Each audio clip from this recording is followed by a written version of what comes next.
15 years ago, I used to be the kind of person who didn't believe in anything beyond the ordinary. Stories about spirits or strange encounters always sounded unrealistic to me. If anyone had told me that my loving husband, the man I spent 15 years with, was not entirely human, I would have laughed and ignored them. But life showed me something different. My name is Uchechi. I am the only child of Mr. and Mrs. Onyin.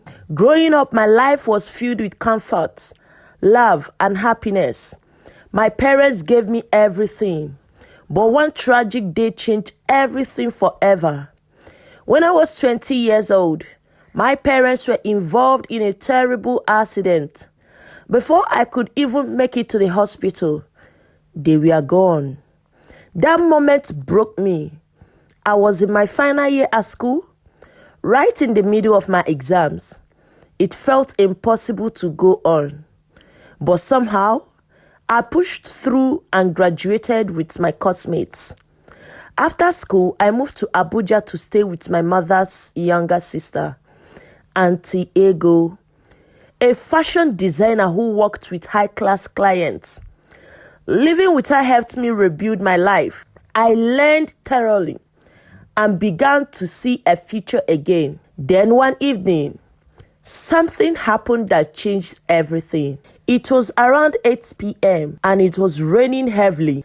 I was on my way to Ikoyi bus stop, trying to catch a bus back home. That was when I saw him, a figure on the ground. At first, it looked like someone who had fallen and needed help getting up. Even though I felt a little afraid, I couldn't ignore it. So I stretched out my hand. That moment, he grabbed it. His grip was unexpectedly strong, but I didn't let go. I helped him up. Then I saw his face. He was incredibly handsome, the kind of man you don't see every day. But what caught my attention the most were his blue eyes. I have never seen this kind of eyes color before. They were beautiful, but also unsettling. Something about it felt off. There was something in them I couldn't explain. Something deep, something unusual, something mysterious.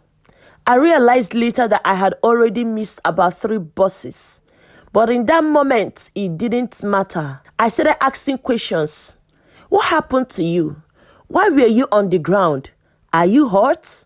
But he didn't respond. He just kept staring at me like he was seeing something unbelievable. It felt strange, almost like time had paused. Then I asked again, "What is your name?" This time he answered, "My name is Matthew Daniels." His voice was soft, smooth, almost musical. For a moment, everything around me faded. It felt like I had been pulled into a completely different world. I didn't even realize how long we had been standing there. The rain kept falling. People came and went. Buses stopped and left. But I stayed with him for over an hour. Then suddenly, my phone rang. And just like that, I snapped back to reality. I had been standing at the Ikoyi bus stop in the rain, talking to a complete stranger for over an hour, as if I have known him before. And there was something off about his name. It sounded as if I have heard it somewhere before. I can't really say where, but I know I have heard it somewhere before. And I had no idea that meeting him that night will completely change my life. Part 2 is coming.